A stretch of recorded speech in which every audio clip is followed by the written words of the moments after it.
Welcome to Beyond Rent, the property management podcast brought to you by Rent Manager. Each episode, we sit down with an expert to talk industry updates, tech solutions, and top tips for those in the property management space. And now, let's get to the conversation and go Beyond Rent.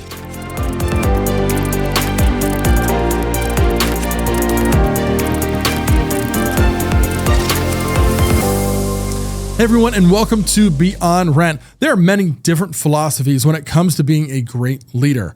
I think that's because we believe that we all could be great leaders, and I think we can with the right program, the right mindset. So we have Kevin from Foxen joining us today to discuss leadership and what it really means to get there. Kevin, welcome to Beyond Rent. Thanks for having me. And I don't know if I'm a great leader yet, but we're all work in progress, so we're trying. That's right. At least you have some ideas of what it takes to get there, which I think is where we start. So really excited for this conversation because, like I said, I think a lot of people aspire to be great leaders. They want to be great leaders. They're consuming content to become that. So the more we know, the more I think opinions we hear or different paths that people have taken, it helps us all, right? Absolutely. We can pull little nuggets out of each piece. So, but before we get there, let's get to know you a little bit better. Go ahead and introduce yourself. Yeah, I'm Kevin Jacobson. I'm CEO of a company called Foxen. We're a prop tech company that works with the rental housing industry. Many of our clients are multifamily property management companies, whether third party or owners, operators, and the like. We offer a platform of compliance-oriented solutions to those clients. Namely, do three things: make sure all your renters have renter's insurance at any given time. It's a big risk if that's not true. Offer your renters the ability to build credit through improving their credit score for on-time rent payments. And then most recently, we just launched a solution for pet compliance, which is a big challenge and I would say on the other side, opportunity for those in multifamily and single family. 60% of residents now have pets. So if you want those residents living in your buildings, then we got to work through a lot of challenges that come with pets, and that's what we do at Foxen. Yeah, that's great. Well, thanks for the introduction. I know we're not here to talk about Foxen, but it's always good to frame up that idea of what you do in your day-to-day and what your company does, because I think it does relate to many things that we'll talk about today. I'd also like for you to share a little bit about your background, right? Because you shared with me that you've been with Foxen for about 4 years, and much like myself, you don't come from this industry, right? You're coming from somewhere else. Yeah. So I would say the consistent in my career has been technology. So I've worked in different areas of the technology landscape. I started my career in investment banking, which gave me the opportunity to work with dozens of different clients in different end markets and subsegments and all sorts of different things who were doing really important financial transactions. So they might have been going public to become a public company, might have been doing a follow-on offering if they were a public company already, going through a big investment round, or even getting acquired by a different company. So those are big transactions. Companies don't go through those all the time. So I worked at a firm where we advised them on that process. So I got to see a lot there, a lot of different leadership styles, a lot of different organizational structures and things like that. I then moved on to the growth equity industry, which is really just, instead of advising clients on how to get an investment, it's making the investment. So very similar, different side of the table, but very similar. So you're thinking about questions like, what makes a great company? What the great companies that are achieving great growth and great results, what are they doing? So you start to ask questions like that. So that was a really interesting place for me to be. At a certain point, I said, I've seen dozens and hundreds of cool companies. I got to go work at one. I got to get out of the classic finance industry, and I got to go work at one and see what's going on there. So that's what I've been doing as of late. Foxen's the third company I've worked at in that type of atmosphere where, hey, we're onto something. We've got a growing product, growing company. We're bringing on outside investors. We're trying to become a market leader. We're growing the team. All the challenges that come and positives that come along with that type of environment. This is my third go around in it. I was fortunate, and but to your point, this is my first one in the multifamily and prop tech area. So that's been a really fun learning experience for me. I was an outsider and now starting to feel like an insider and just understand a lot of the dynamics of the industry and see myself staying here for a long time. I pieced all that together, and it gives me some different perspectives maybe that I could offer to the listeners. Yeah, I really love hearing people's stories And a lot of the people we have on the podcast, they've been in multifamily property management for many, many years. Their family was in it, or their friend was in it, or their family was involved in real estate, whatever it might be, that they kind of had this transition into the property management space, where yours is different, right? You took a different path.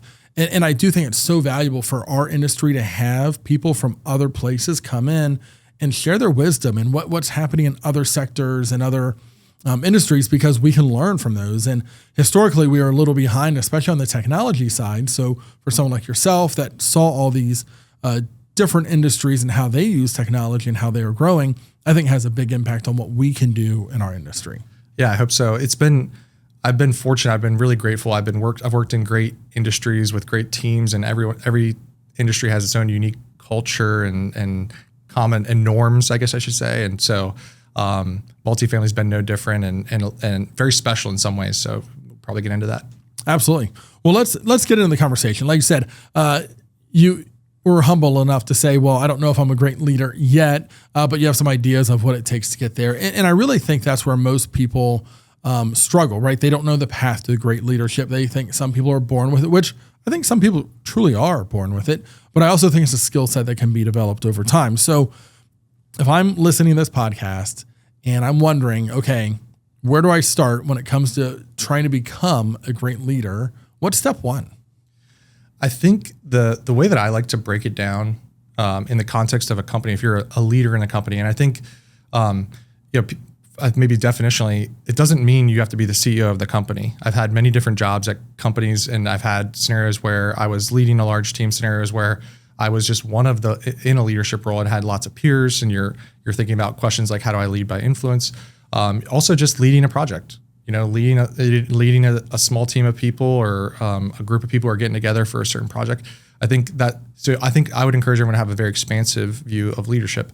Then there's three questions I think that maybe to break it up so it's not such a big overwhelming topic is, first is how do I show up for myself? What are the things I need to do with myself so that I can show up as my best?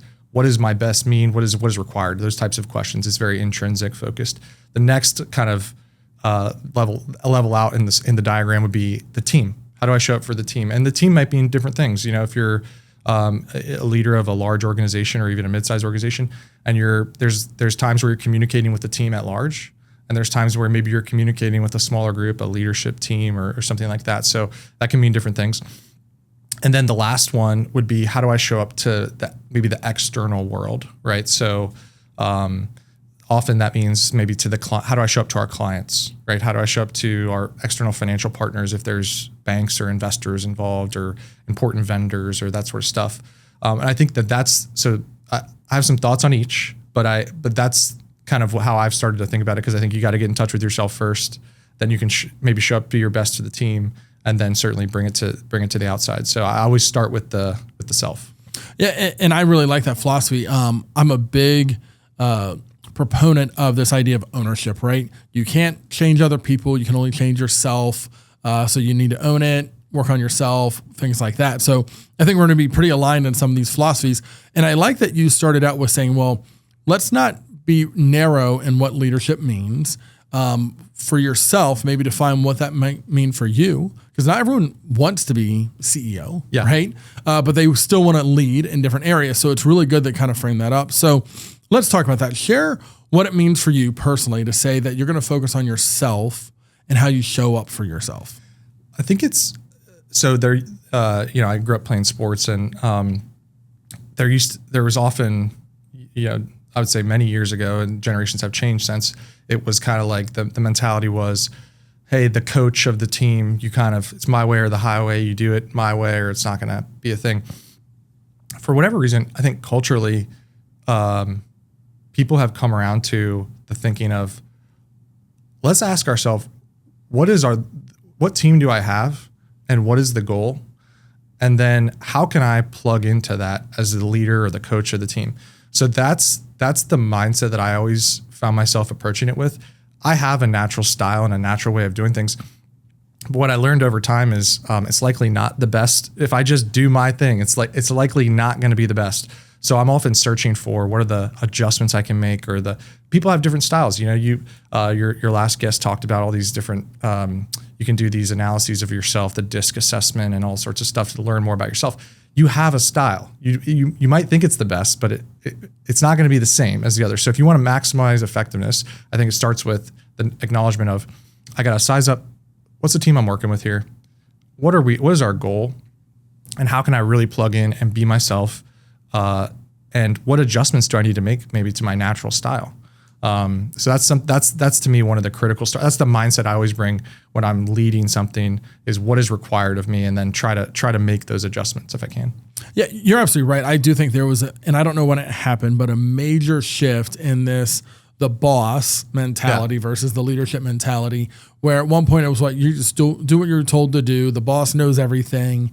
And now we live in a world where it is more of a collaborative mindset, and hey, we have a collective goal. We all play our part, and leaders are looking, most of them are looking to say, well, what can I do to help move things forward? What do you need? You kind of made a comment about like having your own personal style, but understanding how you fit in. How do you balance that without changing who you are? Because it would be really easy to say, well, the team needs me to be this, but that's not who I am. So now do I need to fake who I am to be what the team needs? I think I think the answer, my simple answer to that would be no. The reason is, there's no scenario where you're going to be leading with excellence and driving great results where you're not being your authentic self. I think is what people is often said. You have to be yourself. We've all been on teams where or seen a situation where someone is really trying to lead the situation, but they're clearly projecting something that's not who they are. It does not yield the desired results. So that's one of the non-negotiables, is you have to find a way to be yourself. So that, and in reality, in the team dynamic, that's some combination of what adjustments am I going to make for the situation and for the team? And then maybe it's what adjustments are they going to make for me? And so, I think sometimes this is even simpler than meets the eye. You can have a conversation with someone and say, listen, I know your natural style is this, and that when I communicate with you like this, here's what I'm saying, but that's not how you hear it. I just am going to ask you to just do your best to try to translate it, because that's what I mean. It's not the way you're taking it, it's what I mean. And this is the way I have to do it for the benefit of the team. Can you get with me? You with me on that? And if you're not getting a great response, maybe at some point it's like, hey, this isn't the right person for the team. Maybe let's ask them to go take this role over here, bring someone else. Who knows? But you got to find that equilibrium where it's like you're being yourself, you're willing to make adjustments. Everyone can adjust. Can you adjust yourself 50%? Probably not. Then you're faking it, 40, 30, probably 10 to 20 maybe. Yeah. And then other people on the team might have to make adjustments too. But maybe that clear communication can really help. Or at some point you're like, hey, maybe this isn't the right fit for the team and what we're trying to accomplish. And that's okay too. I think that's what you got to iterate on it and try to get there. But it's like one of those things, when you see it, you're like, we got it. And you also know it when you don't see it. And you're like, so it's in those moments where you don't see it, it's just, you got to keep iterating, got to keep tweaking. So you're 4 years in at Foxen. Yeah. Right. So let's do a little bit of self-reflection there. What are some of the ways that you've adjusted or the team has adjusted to find that balance of what it means that you're showing up as your authentic self and leading in a way that they feel led, in a way that they need to be led? I'll give a couple more points of background on just how I think about showing up to the situation. Yeah. One is, this is going to sound like I'm giving it, advice to the listeners, but a lot of times I like to, I don't journal, but I know some people who do. And when you say stuff out loud and you talk to someone, it's really just giving reminders to yourself. That's the way I think about some of this stuff, is just crystallizing some of the things you've learned and giving reminders to yourself. One of the reminders I try to give to myself is, you can actually make a difference in these roles. You can make a difference in people's lives. It sounds so trite and it sounds like it's on a bumper sticker, but I think the very practical version of it is, think about a time when you were in a situation where you're being led, or you had a boss and they were great. And and then think about a time where the opposite was true, where it was just terrible. Was your life meaningfully better when it was going great? I think we've all been in that situation, and you can say resounding yes. And so you can do it, and it does matter, but you got to get on the right side of that coin. So then you're like, oh, now I'm interested. What does that mean? And that's, I think, starting to reflect on that for yourself. What does that mean? I think is really where a lot of the magic happens. But so you asked about just kind of how I showed up to the team, and things that I've learned is like, first is that I try to take these jobs and these leadership roles with that responsibility in mind. Is like I can really affect the situation either really positively or really, really negatively. And I obviously try to skew for the positive. The other thing is, in these roles that, in these types of roles, or even in a growth company in general, there's lots of what I would call like superficial wins, that are there's titles, there's compensation, and not to trivialize compensation, because I think, people you have to earn money to make money for your family and build the life you're trying to build. So let's set that aside for a second. We're talking about just general, you get a raise, right, one day, right, things like that. Take it outside the company walls. You're a Super Bowl winning quarterback. All of those situations, how long until you're on to the next thing? Is it it's more than likely than not the next day. You get get the title, you work at something, you get a raise, you win the Super Bowl the next day, maybe even next week, we'll be generous. You're on to what's next. And so I think those are the two things that I've thought about, that it's you can have an impact on people's lives, and a lot of the superficial stuff, which gets a lot of the highlights. People talk about those things a lot, like, yeah, I'm working towards the next promotion, or the company's going to get funded, or it's these external validation points. It's nice to have the championship banners in the walls. Don't get me wrong, that's nice, but it's not gonna drive you. And then the last thing is, it's certainly not going to drive you for a decade. And I think that's one of the things that I've really started to challenge myself to do is, let's think about, I've been at Foxen 4 years. What can we do in 10? What can we do in 10 years? That's enough time to do almost anything. I think the classic saying is people underestimate what they can get done in a year and maybe overestimate what they get done in a day, or vice versa, right? So it's just this time element. But I mean, tell me what's not possible in 10 years. We walked into the office here in Cincinnati, and you guys have a lot of the history on the walls, and rent manager was using Apple IIs in 1982. And so it's like, man, that's a good reminder. You can do a lot. And so, so those are the three things that I've tried to show up with. I'll try to get a little more practical with you. Growing company. Company was about 40 people when I started. We're over 110 now. So that's high growth. What did we do? We really just tried to prioritize our problems at any given time, really make sure that we had leadership in all areas that really needed key attention. You could think about this departmentally: technology, customer success, sales, right? At any given time, there's specific challenges that those departments or opportunities that they're thinking about. But at some point, there's some of these roles didn't exist. So we had to say, what role doesn't exist that, if it existed, would really address a chunk of challenges, right? And so then maybe you're creating some new roles. Maybe you're promoting someone who's into that role for the first time. Now we're talking about, how does this team gel, right? So back to the earlier thing, the team is going to show up a certain way. So how does this team gel? Where are the friction points? Why are they there? And then if you're asking yourself questions as a leader, it's like, your job is to keep iterating and tinkering and improving. How does this meeting schedule work? How do we collaborate? What's the swim lane? What's in the swim lane? What's out of the swim lane? Who's in this seat? Do we have the right person? Is this the right role?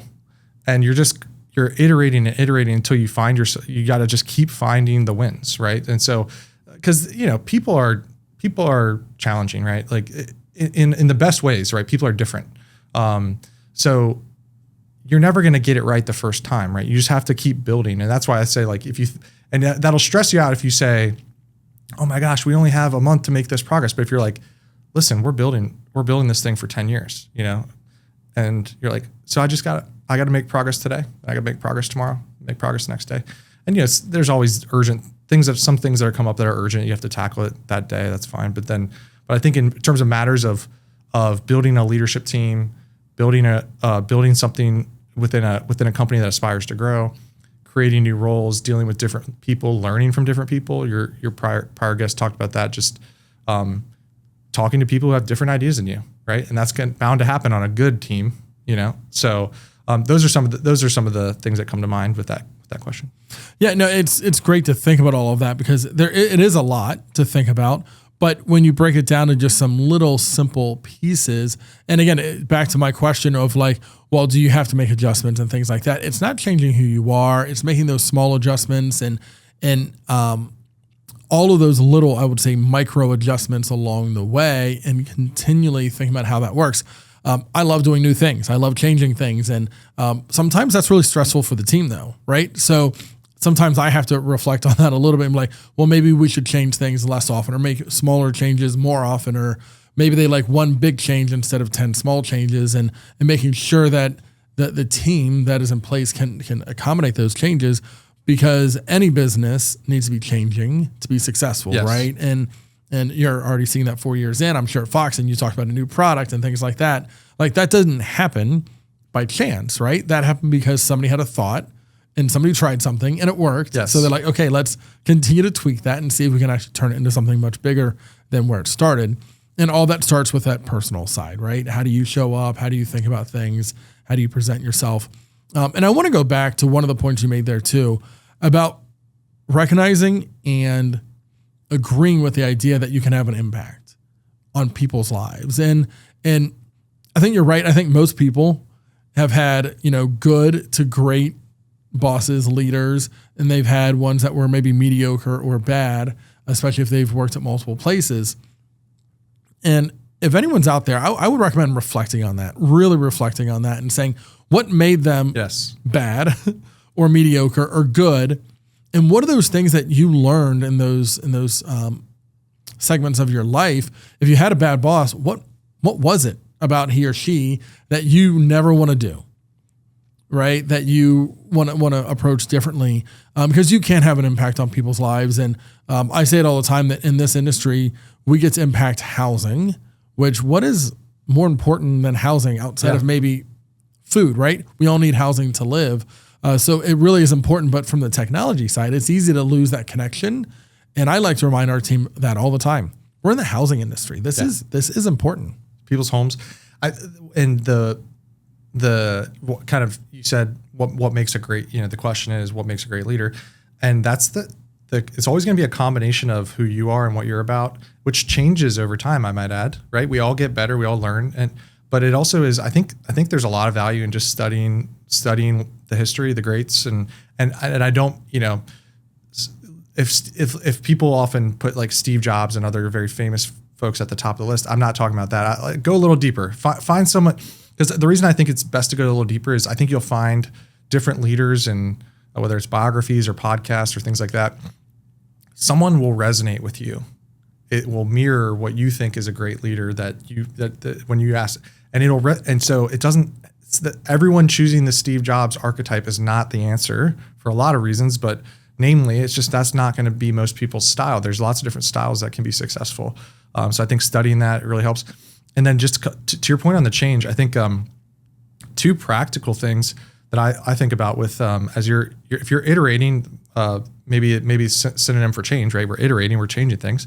You're one of the things that I was told to me that really stuck with me is if you're in a leadership role, you are responsible for the volume of change at any given time, and it's your responsibility to calibrate that to the point where it's maximally effective, right? Maximally effective. If you go over, it's just like you pour it over your cup of coffee there, you pour it over, it's all going to spill out. But if you get it just right, and then the team's going to be,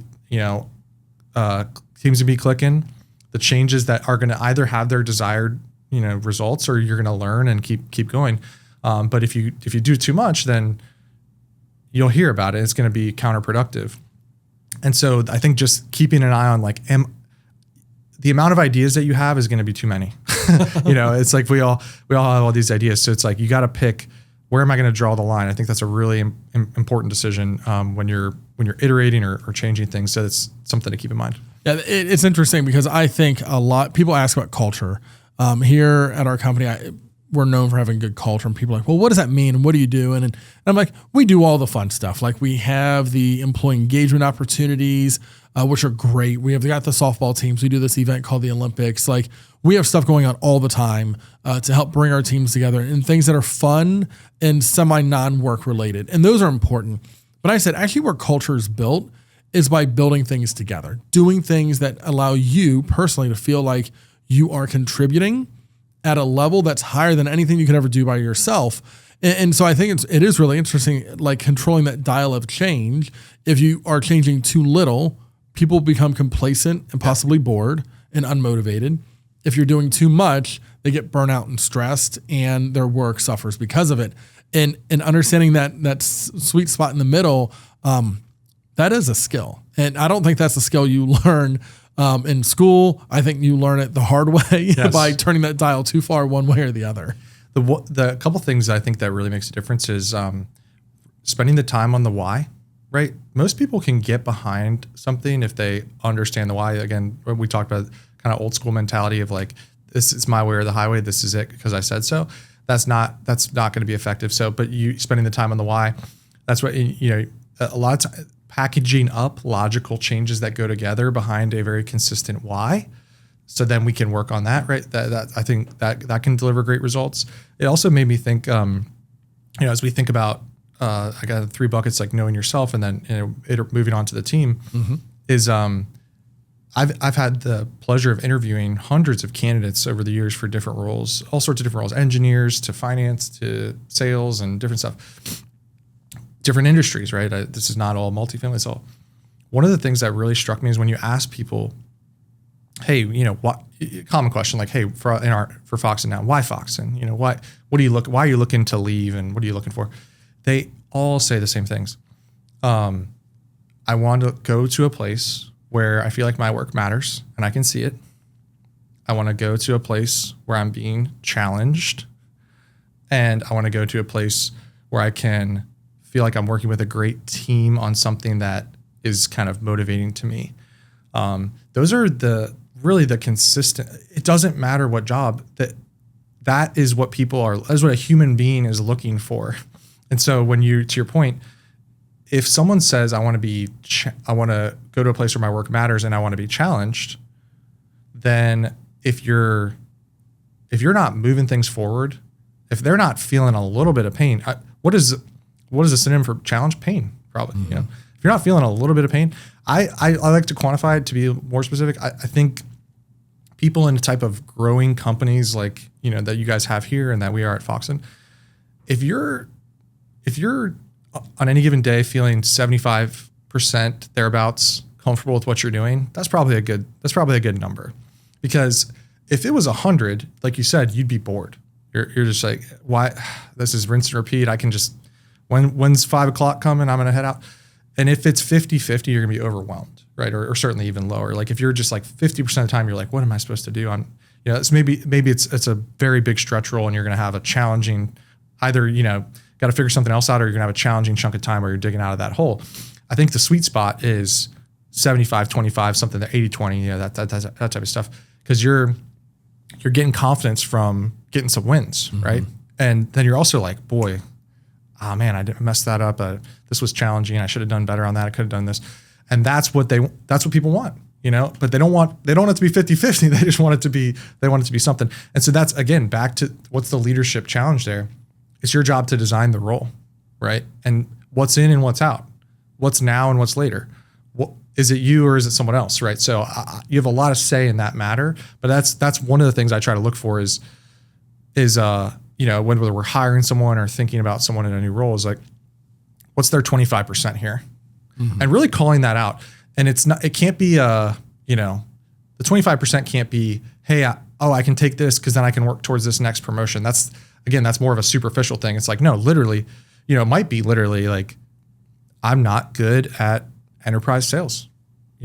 I'm okay at it. I've done some sales, but like, I am not I want to be great. And I want the opportunity to go through that process where I can go from good to great, and I need to be in this job where I can sell to large clients and go through that process and scrape my knee and mess up. And so it's your job as the leader to design that situation for success, right? And again, what's in, what's out, what's now, what's later, those types of things. So that's to me, like, we're getting into a little bit of how you translate these ideas to the team and a little bit specifically. Yeah, I'm glad you made that transition because I think it is important, right? Yep, show up for yourself, great. Now, how do you show up for the team? And it is about how you help them kind of manage their day to day. And I would say there are people out there that would tell you, but I don't think they really believe it, that they want a job where they're comfortable, they know what to expect, they can inbox in, inbox out type mentality. They say that because they think that produces the type of work-life balance or environment they want. In almost every situation, when I have faced that, I have actually found that not to be true at all, right? I think they want that until they are given a little bit of stressor, right, to grow, and then they realize, oh, I can actually do more than I ever thought. Yeah. So first response was actually a little bit of a lack of confidence. Yes. Right? They're scared. They thought they were stuck, right? They were scared of the growth, and when they get a few wins, they're like, oh, I can do big things. I always try to look into the non-business and maybe even like the outside world for validation that things like what you just said, which I believe is true, are true. And so one of the things that I heard that stuck with me is, to a tree, there is no such thing as taking a break or just hanging out or waiting for it's either I'm growing or I am dying, you know? And so I don't think that analogy is too far off from human beings. You know, there is time for breaks. I'm one. People you gotta go on, you gotta take time with your family, go on vacation, you gotta do that stuff. But I just mean in the context of what you're really trying to build and challenging yourself. I think if you have my foot is off the gas mindset, I don't know that that's going to serve most people. I think they're going to struggle with that and find themselves lacking something. They're going to be searching for something, and I think you can often find it in the challenges that life presents. Absolutely. I mean, that's where growth happens. So what are some other areas that you would say that you focus on when it comes to showing up for the team and showing up internally at your company? A little bit more on the intrinsic, and I wouldn't say I have this dialed yet, but I think you got to have a kind of a personal protocol for yourself, and just tinkering with things like, you know, do you eat breakfast? Do you work? If you're you work out, you're going to work out in the morning. When do you drink coffee? Like when do you go to bed? Like, I think there's days. The reason is there's days where you're clicking. You're in the flow state. You're cranking out great work. It feels effortless. I think what you want to do is try to find, how can I make that the norm? And I do think there's something to these protocols, and a lot of people call them morning routines and things like that. But even the cadence of your day, right? So I've tinkered with that over the years. I really I'll give a couple practical things for myself, maybe it'd be useful for the audience, but I've just, I've failed enough on the afternoon workouts that I know that's not going to happen. So it's morning or bust. So I've accepted that. I try to keep my mornings free from meetings so that I can, if you do I got 1, 2, 3 things to do today or whatever that I need to do that are my unique contributions. And, if you're in a leadership role, a lot of times your contribution is in the context of collaboration or in meetings or other things like that. And that's a valuable contribution, but there's no doubt a list of things that's really just yours to do. Try to get that done in the morning. That's been my protocol. And part of the reason is because I want to be not consumed with other ideas. Oh, I got to do this or I got to do that, when I'm supposed to be there showing up for other people. So try to, in the morning, keep it reasonably clear so that in the afternoon I can calendar open, who needs help with what, how can we, normal leadership team meetings, like those types of things. Those are a few things for me that I've tinkered with over the years, but there's plenty more. I think, but the key is just identifying there's something to that, right? The days that you want to try to replicate, the days where you showed up and you're like just feeling dialed in, ready to roll. Why? You're bringing the energy. You're bringing the energy for the team, the positivity. You're showing up as your best self. You got your best ideas. You're creative. It's flow state.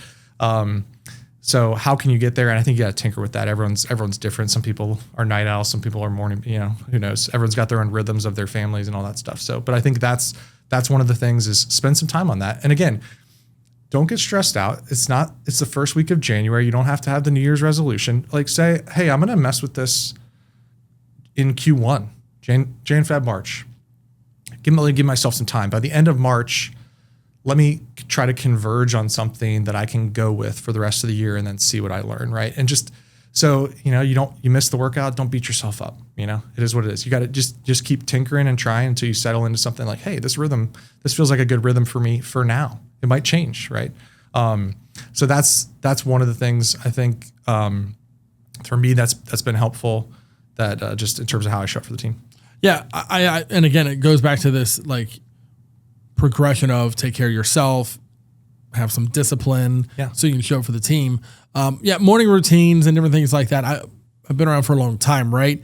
And much like what you're saying, it's really good to hear lots of different ideas from different people because you'll resonate with one of them more than others. There are people that wake up at 3 a.m. every day and they have this like 4-hour routine they go through to get ready for the day. And that works for them. And that's great for certain people. For other people, that would never work. That'd be, the worst thing that they could do.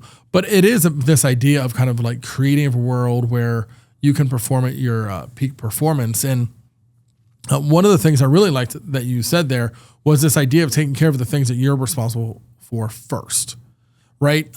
It's kind of that idea. If you've flown, you get on there, they're going through all the safety things. Yeah. What do they say? Put your own mask on first before you try to help anyone else with their mask, because if you can't breathe, you can't help others. It's actually a really good lesson, right? If you're going to show up for other people, you have to be in a good place yourself. And if you're falling apart, not organized, you can't lead others, right? Totally. It's similar. I've always heard that you can't lead somebody to a place that you're not headed yourself. Yes. Right? It's that same mentality that you have to be exhibiting that, not just in theory, but in practice. Totally. And there's other aspects to it too. Like I find just through testing, I find that if I give myself a little space in the morning to do that, I often have my most creative ideas in the morning, right? How do I know? Because if you look at wherever you write down your ideas and you just said, when did I write these down? Is it night? Is it morning? Is it at lunch? I don't know. It'll be different for everybody, but mine's in the morning. So if I was running straight into 7 meetings every morning, I would be swimming against the tide on that one because I don't know that all the ideas would be coming later too. You actually did spark another one, just, outside, maybe that's a little bit of example on the personal. On the team side, another idea that is relevant to this, hey, how can I show up, meet the team where they're at, right? I think the question, I've noticed over the years, there's different types of people. Here's an easy example. There's some people who, if we set a goal and we get to 99% of the goal, they're like, we failed. We stink. We just, I can't believe we failed. And then there's and that's just who they are. And then there's some people who are like, well, it's a pretty big goal. Like we did this, we did that. Like I'm feeling pretty good about that. Actually, 99%, like that's pretty good. And then, you can 80%, who knows, but everyone's different, right? That's the point. And so I think the question, maybe the challenge opportunity for leaders is how can you create an environment in your relationship with that person where you can, in that type of one-to-one relationship where you can meet them where they're at on that, right? So think about it, you're setting quarterly goals with team members. Well, on the former person, you might want to be very literal and just say, set the goals properly so that you both feel like, hey, we're going to knock these out. And they're going to feel that, you just know that if they don't hit all of them or the vast majority of them, that's going to be very frustrating to them. So you might want to not have the stretch goal for stretch goal's sake in that world because it's going to be counterproductive, right? Mm-hmm. So just thinking about that. Whereas in the other person, let's get some stretch goals on there. Like, because why not? Let's see what can happen. It's not going to crush them if it doesn't get exactly right. And so, and then that leads to like, how do you think about setting goals for a company, right? Where you can't please everyone, right? So and that's where it's a little more, I think, has to be kind of your style. As if you're setting goals for a team and you're the leader of the team, you can't please everybody, and everyone's going to have different styles on that. I've learned that those people just think differently. There's nothing wrong with either way, but you have to just be you, in that context. So I think that's another practical example. I think it's just a little win, right? Because then you can meet people where they're at. We don't have to ask them to change on this dimension. We can ask for change maybe in other areas that affect the whole team, a collaborative area or something like that. But in this one-to-one dimension, you can be a great leader, meet them where they're at, and then still do your own thing from a team perspective. Yeah. I had a situation very recently, that exact scenario. I'm more of a stretch goal person, right? Like, let's dream big. And if we get 80%, at least we got to 80%. That's great. It's better than 0%.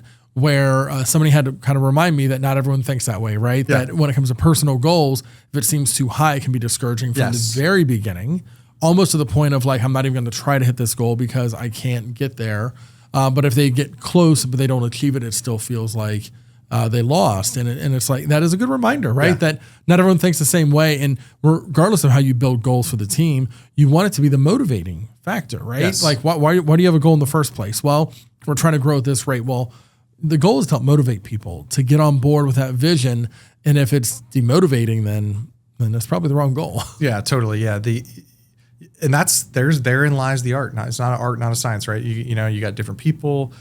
Heck, if we're talking about a growth goal, we're talking about something that's probably never been done empirically. So, so how do I know for certain that we can do it? Well, I don't. I'm triangulating based on certain factors, right? So, first you got to convince yourself before you convince someone else. And then, but for me personally, I tend to like a little bit of a stretch goal too. I don't, cause if we're pushing hard, it's like you set a stretch goal, you look at the inputs. Are we pushing hard? Are we doing the best we can? Are we solving problems? And then, you kind of let the results will be what they will be, so that's my mentality. It's not everyone's mentality. So I try to adjust, as needed. Yeah. And when it comes to goals, one of the things that I think is really important as a leader to show up for the team is when you set a goal, be able to back that goal up with logic. Well, like you said, you kind of triangulate to figure the goals, that there should be some logic behind it that, well, we performed at this level and we're making these changes, which I believe will end us here, that they can see the path forward. I think we've all been in those scenarios where somebody throws out a goal and you're like, well, where'd the goal come from? They're like, well, I don't know. It just seems like the right number. And it's like, well, that doesn't give me a lot of confidence that we should go after this number. Yeah, totally. I think that I would put that on the anti-to-do list. The do not do list is any version of a conversation of like, here's the goal. If you're in a leadership role and you're describing goals to teams or setting goals or whatever, any version of here's the goal and the answer, then the question comes why, and then any version of because. Like it has to, because there's just no good why there, right? So you need a why. Why is this even the right goal? We could do any goal. Why? So why crisp why this is the right goal? Then to your point, what are you working with that you can educate people on? Well, we had a Q4 run rate of this, which implies that the progress could be this. Similarly situated companies have done this, and we're making these changes to the situation that we think will have this impact. So when I triangulate on those things, I think, hey, 15%, improvement in this area is possible. What do you think? And a lot of times, why do you think that's too high? You think that's too low? I think that's a dialogue, right? And you can get, so even it's not even just presenting the ta-da, here's the goals. It could be a dialogue too, but here's my thinking on it. What am I missing? Yeah. That's one of my favorite questions to ask is like, what am I missing? And it has to be real, not it has to be a real question.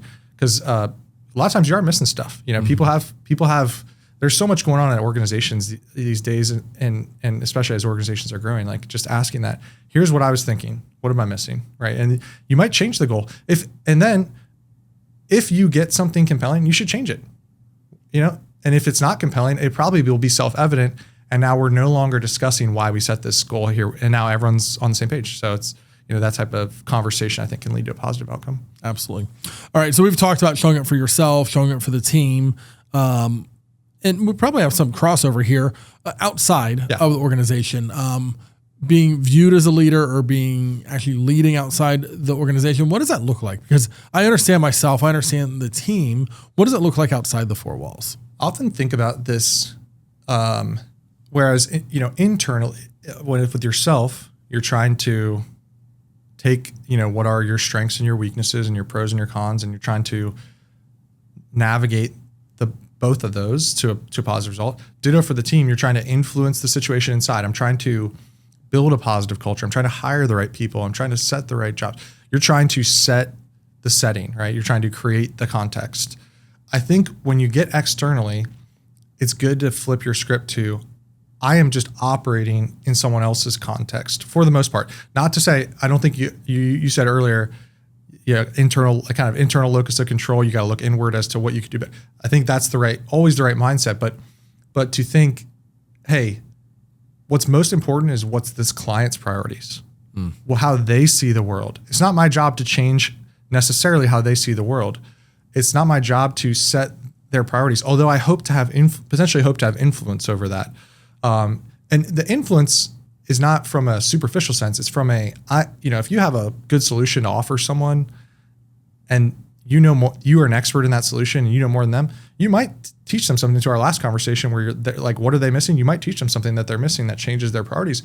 But what you're not going to do is change their mindset about it. That they know their business best. They know their context best. Ditto, working with financial partners as an example, another big external party, whether it's banks or investors or things like that,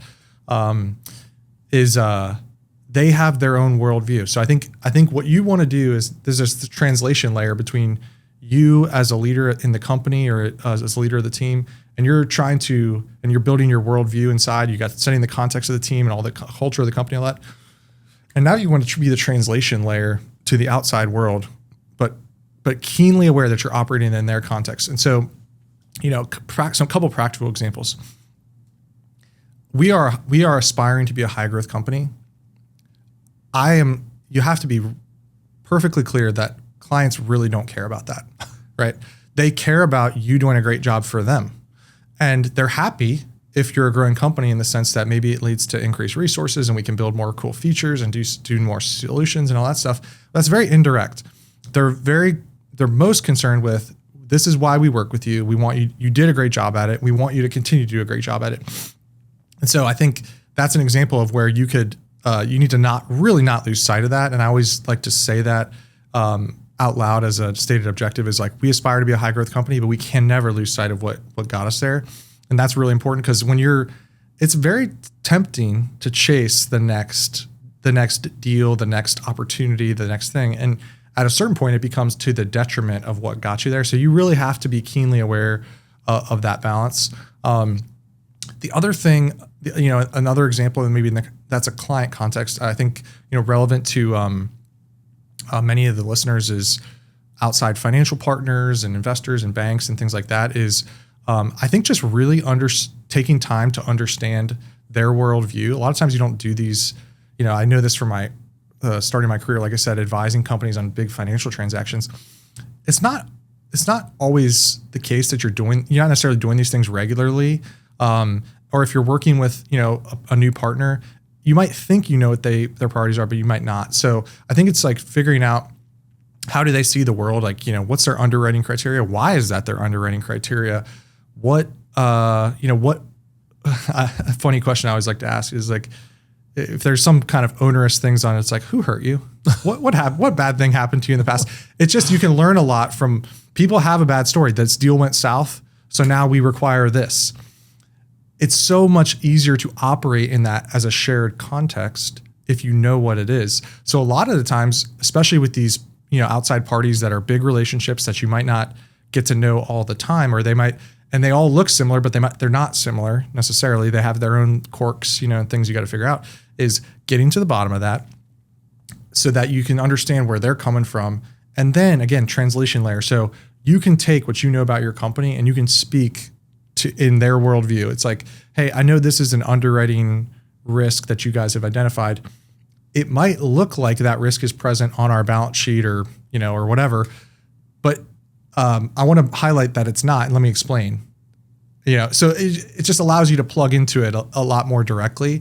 So those are a couple practical examples. Like the clients don't care about your growth, and then these outside financial partners often have their own little quirks. And if you spend the time asking the 5 whys, it's like the 3-year-old thing. Like ask the 5 whys, you'll be able to dial into it.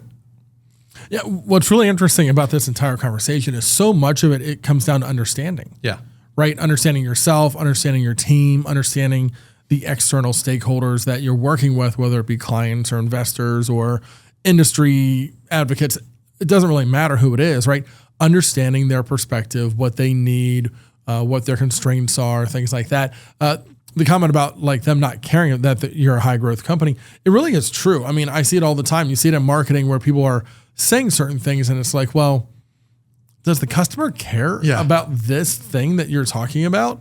Like, they probably don't. Like, they just want the product. They want the service and they need it to work and they need it to be at a price that is manageable for them so they can remain profitable. Like, that really is what matters the most to them. It's that the equilibrium that their interests meet your interests, right? Yeah. And now no further, right? I want you guys to be a viable business that's building cool stuff, that's high, investing in service and all that stuff and giving me good prices and good value, whatever, and not an inch further, right? Yeah. And so if you keenly aware of that, you can, not only that actually might be good advice, too. It's like in terms of how you allocate your resources and your growth strategy and like how to not take it too far, because if you do take it too far and your interests diverge from their interests, that's churn waiting to happen. That's customer problems. That's issues. So that's which does not serve your interests if you aspire to grow, right? So, it's like one of these unstated things that became more aware to me as I think I mentioned, this is kind of the third company I've been a part of with these similar goals and different industries and and like you said, the marketing is kind of confusing because you're like, we're constantly saying, no, Inc. 5000, we're doing great. And, and that's high growth this and high growth that. Then you realize, well, it only matters in a very specific way, right? So very specific way. Well, as we turn the corner towards the end of the episode here, there's lots that we've learned. And one of the things that I've realized over our time together is how much you know about this topic. And it's obvious that you've invested a lot of time in learning and listening so you can become the leader that you want to become along the way. So what advice would you give to our listeners about consuming content or finding resources that you've used that you think are helpful? I think the big one is if anyone looks back at things that they've improved upon in their lives, it was something that they were had a genuine curiosity about, genuinely interested in, and they took action accordingly, right? So I think sometimes you have to kind of, maybe bait yourself into that. If you're not in a rhythm, maybe it's like the first time you have to force yourself to listen to a couple podcasts or read a couple books or whatever.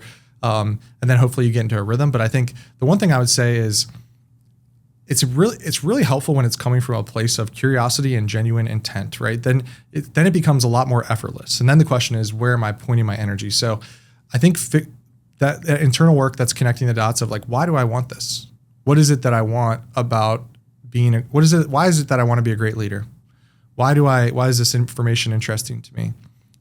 What do I want to use? How do I want to use that to be great for other people? And just getting plugged, you get connected with your why on this topic first. I think you'll find that the next steps become a little bit easier. So next steps, in a lot of ways, I feel like this is, and that's why I said, I don't know if I'm a great leader yet. I've been trying and it's something that's, I'm interested in and I want. And so, it's been I feel like it's been a part of my schooling, going back to college. I got halfway through my MBA at Kellogg in Chicago and then kids. And so I took some great leadership classes there. I have just said yes to roles dating back, or, prior in my career, I said yes to roles that were scary, that I didn't know. There was nothing on my resume that said I would crush it. And you got to figure it out. It's, asking the team questions, people that are either, even if they're peers and you're working on a project together, I need one thing that I can do better and I need it by the end of the week. Yeah. I found that's actually, I've actually reverted to that instead of, may I have your feedback? It's like, I need one thing that I can do better and I need it by the end of the week. And I don't want the sandwich where it's like the two goods and the one bad. Just give me the one. And, so being really open to that, and again, you can't be defensive in those moments. Like I said, I think there's a great podcast out there that where it's finding leaders that you respect who have been there and seen different stuff, and then you can take that and, hey, I like these two things that aligns with who I am. And now you're building your own thing. I like to say a lot of the leaders I've had, that's one of the benefits of working in a few different companies. I've got to work with different leaders. I like to say I steal liberally pages out of their book. If they have a book, there's pages missing because I took them because they're mine now. And I think it's always that you see people doing great things. You want to accumulate it. You're not supposed to plagiarize in school, but in leadership, I think you should, right? So it's about human connection, and that's hard to know, but people who have done it before have learned some stuff. So, like I said, studying there's a podcast called Founders that a lot of people are liking these days that really just short circuits the reading of biographies of founders. You can find Sam Walton and even the more recently Jensen at NVIDIA and so other stuff. And I think you got to figure out your why. You figure out what kind of leader you feel like you are. Find ones that resonate with you. Steal pages out of their books. Asking for hard feedback. Give me the one thing I need to do better by the end of the week. Those types of things. And then we got to think in decades here. You got to think in decades. How great could you become in 10 years? If you wanted to focus on this, I venture almost anyone could become great if they did it for 10 years. And if you let that be the measurement, then I think you won't, the daily ups and downs or the weeklies or the monthly ups and downs won't get you down. The down's going to come with an up, right? So, and as to the point earlier, the challenges is where you build the muscles, right? So thank you. Thank you for the challenge. Thank you. This is what I needed. Cause you're not going to feel that way in the moment, of course, but you give yourself a week. You're like, all right, that situation kind of stunk, but I'm proud of myself for how I got through it. And now we're going to go on, So those are a little wide ranging commentary, but those are a couple things. Yeah. And back to some of the things we said earlier, find the people that you resonate with. Yes. And pull out the pieces that are true to who you are and move on and find more, right? Yeah. It's like a puzzle you're putting together over time. You can't be the exact same person someone else is, so don't try to be, but continue to grow and evolve. So that's wonderful. Well, Kevin, this has been a great conversation. If people want to connect with you or with the Foxen team, is there a way that they can do that? What's the best method? I'm happy to connect on LinkedIn. I'm pretty active on LinkedIn. And then if you want to connect with Foxen, www.foxen.com. And we'd love to talk to you about any of the solutions we offer. So those are the two best options. Yeah, excellent. Well, we'll drop some links into the show notes for our audience to make sure they connect. And hopefully we'll have more conversations like this in the future. This has been a lot of fun. Well, thanks again for joining us, Kevin. Likewise. Thanks for having me. Yeah, absolutely. And to our audience, thanks for joining us for another episode. And until next time, keep going beyond rent. Thanks for joining us for this episode of Beyond Rent. If you enjoyed this podcast, spread the word on social media and with your peers in the industry. To be notified when more episodes are released, subscribe using your favorite podcast player. Beyond Rent is brought to you by Rent Manager Property Management Software. Learn more about Rent Manager's industry-leading software solutions at rentmanager.com. Until next time, keep going beyond rent.